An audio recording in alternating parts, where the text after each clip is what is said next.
Nako po, ito pala ang binumba ng Iran.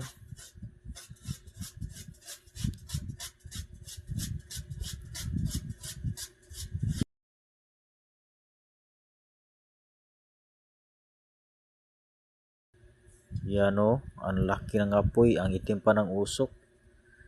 O itong dalawang ito, malapit na ito sumabog. Yung isa hindi pa na abot ng apoy. Yan, yung isa na yan. Dito banda, ubos na, sumabog na. Itong dalawang ito, malapit na ito sumabog yan. Malapit na po yung sumabog. Ang laking damage nito.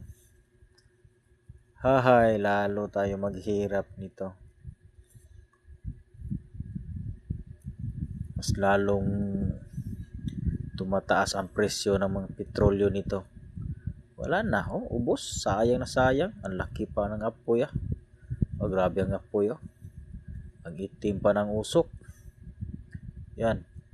Sabog ng isa, sumabog ng isa. Isa na lang hindi pa sumasabog. Ang itim ng usok